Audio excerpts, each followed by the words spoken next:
My name is Sunil. My favorite food is either biryani or pizza, but I'm still deciding which one I'd rather prefer. For people whose favorite food is biryani, raise your hand. Over pizza. Okay. Okay, biryani wins. So anyway, today I'm going to talk about CCS, carbon capture and storage.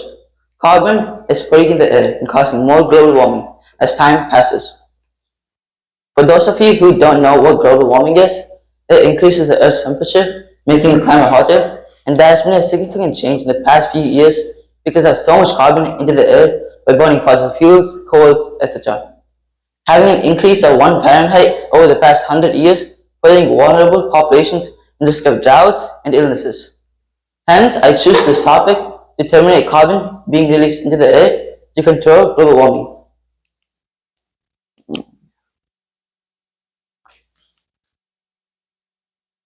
This capture and storage technology will have a huge impact on reducing the emissions in energy systems such as forests and oceans, and so on. There has been a huge change in carbon emissions from 1990 and carbon released in 2024. The amount of carbon has increased by about roughly 20% ever since 1990. As per the 2019 status report, 40 million metric tons of carbon from plants are released every year. This is just the plants that are emitting this much carbon, excluding factories or even burning materials such as wood, oil, gas, and a lot more. Associated with this, over 5 billion metric tons of carbon are released from the US alone. So just imagine the amount of carbon emissions worldwide.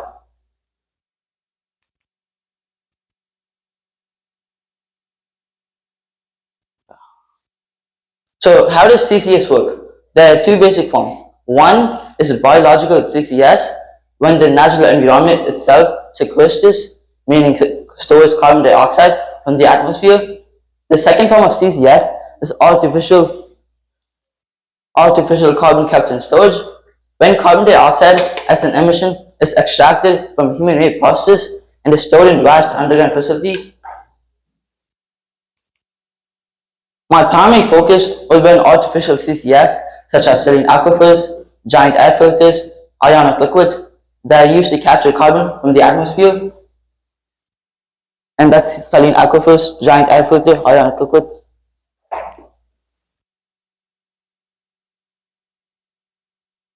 Also to create new underground pipelines to transport the captured carbon to a storage place. These pipelines will not pollute the air or cause any health problems to the public, such as headaches or fatigue, but will increase economic growth because these pipelines are environmentally friendly and occupy less space. My company will mainly focus on capturing carbon, compressing it into a fluid, and transporting it to an appropriate storage site by pipelines, ships, occasionally by trains and other vehicles. Not only can carbon be stored for long-term use underground to reduce the significant increase in climate change, but can also be used to produce manufactured goods such as drones, construction materials, or even robotics. The demand for my technology will especially as the impact of carbon emissions is vast. The business I'm bringing in will be more useful and highly beneficial to the people. The demand for my technology will especially be high from developing countries like China and India, where carbon emissions are very high. And these are the statistics.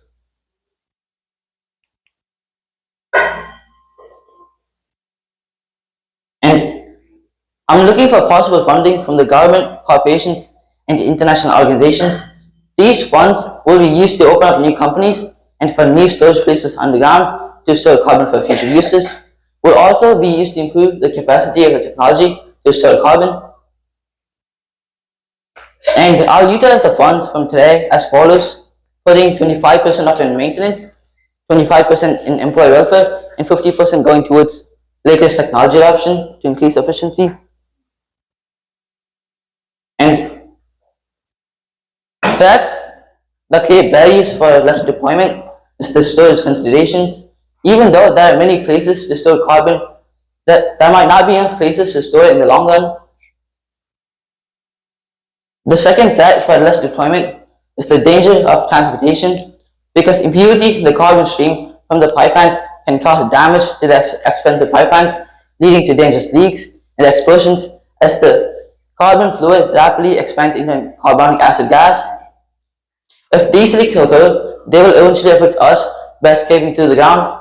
These pipelines need significant energy to hold the carbon inside them without any leaks. This is why existing oil and gas pipelines cannot be used as they're not strong enough to hold carbon. I will negate these threats by storing carbon above ground as an alternative to underground storage.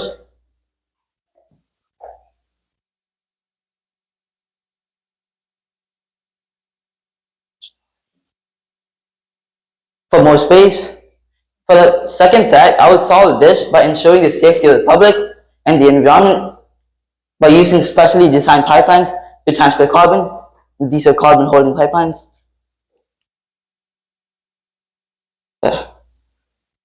And competitive advantages are that my product helps sustain the environment. Other products may do this, but my product will reduce the rising concern of climate change, which is global warming, as explained earlier.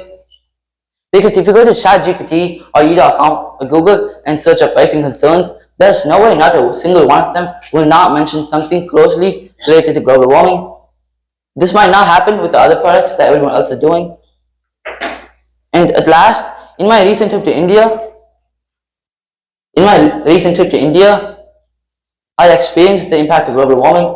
In our village in South India, the temperatures were extremely high both during the day and even at night, making it almost impossible to sleep, even with the fans. I came to know that such hot and dry summers are only seen in recent years and are getting worse every year. Over 40 million people have died because of global warming. This is the reason I consider global warming and carbon emissions the most important problem facing us, and the goal of my business case is to solve this problem in a sustainable way so that we can live and leave a pleasant and livable planet for our future generations. Thank you for listening.